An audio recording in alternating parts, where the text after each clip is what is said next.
Europe 1. Le talent de la France bouge. Vous êtes le talent de ce soir, Alexandre Chêne. Vous avez 26 ans, c'est ça ? C'est ça, exactement. Vous avez cofondé Picopé il y a 2 ans. Vous êtes né à Paris, mais vous avez passé toute votre enfance et votre adolescence à Lille. Enfin, près de Lille. La petite enfance. Une petite enfance, pardon. Je n'étais pas avec vous en même temps, mais bon. Je suis revenu au collège, ici sur Paris. Et là, école d'ingénieur. École d'ingénieur à la Défense. Donc, je connais très bien les 4 temps. Oui. J'y allais tout le temps. Et donc, oui, j'ai fait une école d'ingénieur avec justement mon cofondateur qui s'appelle Joe. Donc, dans cette école, on avait l'habitude de monter des projets ensemble. Et la particularité de l'école, c'était que c'était un pôle universitaire. Donc, il y avait une école de commerce. C'était Léonard de Vinci, le pôle Léonard de Vinci à la Défense. Donc, il y a une école de commerce, école d'ingénieur, école de design. Et donc, une fois par an, on se réunissait tous les étudiants pour créer des semaines transverses où on montait des projets ensemble. Et c'est de là nous est venu avec Joe ce goût pour entreprendre. On a toujours fait les projets ensemble durant les 5 années d'études. Et on s'est dit, à la fin de la 5e année, on a vraiment envie de le faire. On a toujours été un peu frustrés par le fait que le projet qu'on mène sur plusieurs semaines se termine à une soutenance. Donc, on s'est dit, là, c'est maintenant ou jamais. On peut lancer une start-up et se lancer dans l'entrepreneuriat et voir plus loin qu'un simple prototype et aller plus loin, essayer de le commercialiser. Et c'était ça qui était vraiment intéressant. Donc, suite à ça, on a commencé à chercher des idées. Vous avez cherché des idées. Je crois que l'idée vient de votre propre expérience, client. Exactement, c'est ça. On a fait une première phase où on est parti d'une statistique qui disait que 95% des startups échouaient puisqu'elles n'étaient pas reliées à une vraie problématique marché. C'est pas une solution concrète. Comment ? Ce ne sont pas des solutions concrètes. Donc, quand c'est pas une solution concrète, ça échoue. Vous êtes parti de ce constat. D'accord. Donc, on s'est dit, si on avait 100 problèmes, une liste de 100 problèmes, on en aurait forcément 5 qui auraient le potentiel. Ça, c'est un truc d'ingénieur.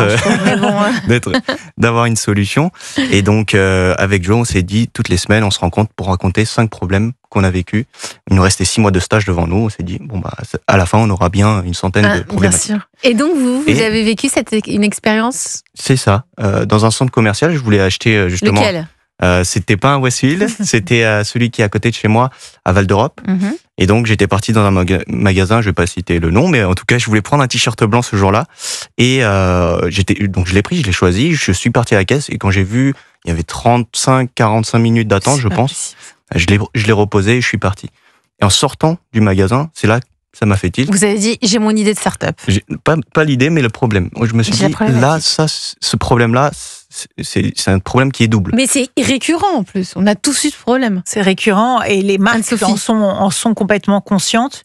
Il y a de plus en plus de caisses automatiques. Vous savez, où vous pouvez vous déposer vos habits chez Decathlon, mais pareil chez Zara, Uniqlo, tout le monde fait ça. Oui. Et des commerçants me racontaient, ils gagnent 20% de chiffre d'affaires grâce à ça, parce que les gens ça ne décourage pas d'attendre. Exactement. C'est ça. Et justement, sur l'étude de la problématique, on a vu une étude qui disait que la première source de mauvaise expérience client en magasin, c'était les files d'attente, devant les erreurs de prix, devant les ruptures de stock. Puisqu'aujourd'hui, on a justement, comme le disait Anne-Sophie, on est habitué à l'instantanéité. Et donc, quand on vient en magasin... On n'a pas envie d'attendre une demi-heure. On n'a pas envie d'attendre. Donc, c'est comme ça que naît Picopé, P-I-2-K-O-P-A-Y. Vous allez pitcher. Après, on va écouter un peu de musique et puis on va tout décortiquer ensemble. Mais d'abord, vous pitchez Picopé. Vous êtes prêt, Alexandre ? Oui, je suis prêt. Allez, c'est à vous. Donc, notre mission chez Picopé, c'est de supprimer les files d'attente en magasin. Et pour ça, on a créé un QR code qui transforme le smartphone de n'importe quel client en une caisse rapide. Donc, comment ça marche ? Le client scanne notre QR code, scanne le code barre des produits qu'il souhaite acheter, il peut avoir les informations du produit. Une fois qu'il a constitué son panier, il peut payer directement en un clic. Donc là, on a intégré une multitude de méthodes de paiement, carte bleue, Apple Pay, Google Pay. Et donc le client, une fois qu'il a finalisé son parcours, peut sortir du magasin par un passage spécifique qu'on va créer avec le retailer pour tous les clients qui s'encaissent de cette manière. Et ça permet au retailer de sécuriser les achats et de contrôler le contenu de la commande des articles. Et notre grosse particularité, et on a travaillé main dans la main avec nos utilisateurs, c'est qu'on a créé une solution sans téléchargement et sans inscription. Parce qu'aujourd'hui, il faut limiter un maximum les barrières à l'utilisation pour les clients qui viennent en magasin, qui sont pressés, qui n'ont pas beaucoup d'articles à acheter et qui veulent juste vivre l'expérience en magasin. Merci. Moins d'une minute pile. Merci pour votre pitch Picopé. Avant de passer au conseil et aux détails, juste une petite réaction autour de la table.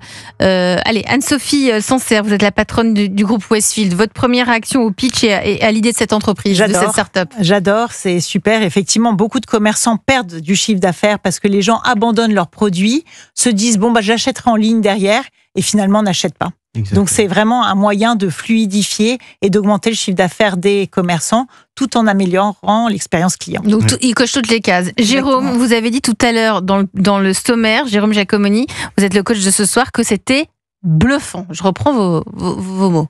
Oui, c'est bluffant parce que c'est une idée super simple. Comme raconte Alexandre, il a vraiment réfléchi à plein de problèmes et puis c'est vraiment l'ingénieur, vous avez raison, il y a des problèmes et puis il trouve les solutions. Vous aussi, Jérôme. Oui, mais j'aime bien l'approche. Et finalement, quand on compare ça effectivement aux caisses automatiques, ça a que des avantages. Puisque finalement, on n'a pas à attendre que quelqu'un d'autre passe à la caisse automatique avant, et finalement, ça fait le même boulot, et c'est le client qui fait le boulot lui-même. Donc, on gagne un temps très précieux. Un temps fou.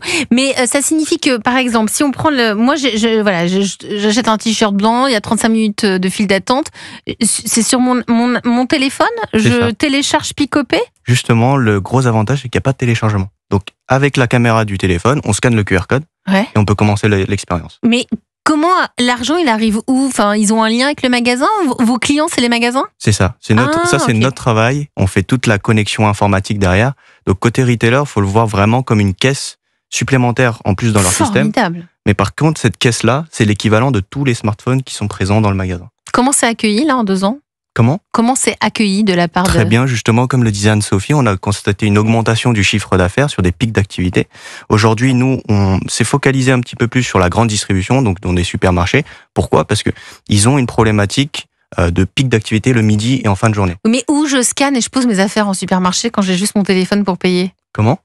Ou physiquement dans le supermarché, si j'ai un caddie de courses, quelle est ma place physique pour prendre mes affaires et tout faire avec mon téléphone et votre solution? Le principe, c'est qu'on le fait pendant son parcours. Pendant qu'on choisit, au fur et à mesure. C'est génial. Un peu comme Yuka, on peut scanner le produit et voir aussi les informations produits. Donc, c'est un compagnon de parcours et donc, je termine magasin. Et j'ai fini de payer mes courses au moment où j'ai fini de faire mes courses. Il y a une vidéo sur son site qui dure 20 secondes et on comprend tout, c'est super simple. Allez voir cette vidéo Picopé. Pendant qu'on fait une petite pause en musique, on va se retrouver évidemment juste après avoir écouté Time sur Europe 1.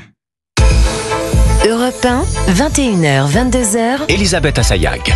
Bien sûr qu'elle bouge, cette France sur Europe 1. Nous sommes ensemble jusqu'à 22h. Ce soir, on parle des centres commerciaux, on parle de l'expérience client. Et oui, on est à l'approche des fêtes de Noël, donc on a tous un petit truc à raconter sur comment c'était dans tel centre commercial, qu'est-ce que j'ai acheté, cher, pas cher, les illuminations, mais aussi les files d'attente. On en parle ce soir avec Anne-Sophie Sancerre, la directrice générale stratégie client et commerce du groupe Westfield.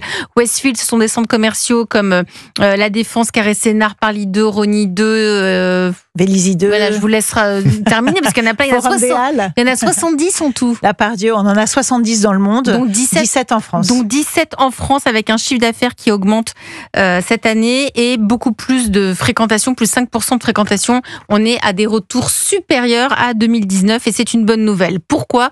Parce que les centres commerciaux sont devenus des lieux de vie, c'est ce que vous nous expliquez depuis le début de l'émission. Des lieux de vie avec plus de 50% de la clientèle qui a moins de 35 ans. Oui, exactement. Ouais. On est même à presque 60% si on part sur les moins de 35 ans, parce que c'est un lieu gratuit où les gens peuvent se retrouver, où les gens peuvent venir en famille, passer un bon moment. Alors, comment faire en sorte de rester un lieu gratuit où les gens peuvent se retrouver, passer un bon moment, à un lieu où on traîne? Ou justement, en termes de sécurité, ça peut être moyen. Alors nous, on est drastique sur la sécurité. Ça a été un gros enjeu et ça a été vraiment un élément transformateur dans des centres commerciaux, en tout cas des nôtres. Historiquement, au Forum des Halles, il n'y a pas toujours passé des bonnes choses. Voilà, il y avait ces images un peu de gens qui zonent et du coup de situations d'inconfort. On a beaucoup renforcé les agents de sécurité qui sont là avec leur sourire, qui savent gérer ces situations, qui connaissent finalement. C'est vous sous-traitez? Ouais, on sous-traite en l'occurrence à Securitas, on a un contrat avec eux, mais ils sont formés à la Westfield. On a une formation spécifique, l'agent de sécurité Westfield. Même chose pour nos agents de propreté, même chose. Donc, tous nos prestataires, finalement, appliquent la méthode Westfield, qui est vraiment portée sur améliorer l'expérience client, parler au client de la manière la plus sympathique possible, le renseigner. Un agent de sécurité peut expliquer où est telle boutique va vers les gens, va les aider pour que finalement ils passent un bon moment. Et ce soir, on est avec une pépite, hein. Tout le monde va valider, on est en train d'échanger là-dessus pendant la musique, avec le cofondateur de Picopé. Picopé, c'est l'idée de génie que personne n'a eu avant, Jérôme, c'est ça un peu? J'ai l'impression, moi je suis vraiment étonné à quel point c'est simple et génial et à quel point il y a des développements fantastiques à faire. Jérôme, rappelez-nous en une ligne ce qu'est cette idée. Alors l'idée, c'est simplement, vous utilisez votre smartphone pour acheter dans le magasin en direct et vous sortez et là il y a juste un vigile qui contrôle que vous avez bien acheté 5 produits et vous partez. Et on part. Et donc il n'y a plus besoin d'attendre à la caisse, plus besoin. Vous éliminez de notre parcours client, Alexandre Chêne, vous êtes le cofondateur de Picopé, les files d'attente. Combien de clients aujourd'hui? C'est surtout la grande distribution, vous nous disiez tout à l'heure? Oui, c'est ça. Donc on a finalisé une phase de preuve de concept avec des grandes enseignes comme Carrefour, Intermarché, Supermarché Match aussi. Et justement, les résultats sont superbes. On observe une augmentation du chiffre d'affaires, une meilleure satisfaction client, donc du NPS score, et un taux de bouche à oreille qui est incroyable de la part de nos utilisateurs. Donc l'année prochaine, on compte déployer une centaine de magasins dans le nord-est de la France et toujours avec... Le siège est à Troyes. Hein. C'est ça. Donc c'est pour ça que vous restez dans le nord-est pour l'instant. Dans le nord-est, on a des magasins à Lille, à Troyes et sur Paris aussi. L'idée, c'est que cette phase de preuve de concept nous permettait de démontrer des résultats concrets et que c'est pas juste une idée. Et désormais, on est prêt à accélérer et on a pu démontrer qu'on a un produit validé qui répond à une problématique, des utilisateurs satisfaits et des enseignes qui sont prêts à avancer. Donc, il ne reste plus qu'à accélérer. Jérôme, c'est ça qui sur la concurrence aussi. C'est ça qui est très dur, c'est qu'en fait, déjà, c'est fantastique que tu aies réussi à convaincre les grands donneurs d'ordre, donc les grands supermarchés, de prendre ton produit. Et après, ton défi, ça va d'aller très très vite, parce que finalement, tu as une idée où il n'y a pas d'investissement, où en fait c'est duplicable, et donc il faut que tu sois, c'est le premier qui prend tout. Hein, ça c'est le truc classique qu'on connaît tous. Il est tout seul sur le marché? Alors, est-ce que tu es tout seul dans le monde, en France? Oui. Où t'en es là-dessus, sur la concurrence? Parce que l'idée est tellement géniale qu'on se dit tout le monde va l'avoir ou l'a eu. Oui, dans le monde, on n'est pas les seuls à avoir repéré l'opportunité que présentaient les smartphones en termes d'encaissement. Donc, on a des concurrents aux États-Unis, en Angleterre, en Allemagne.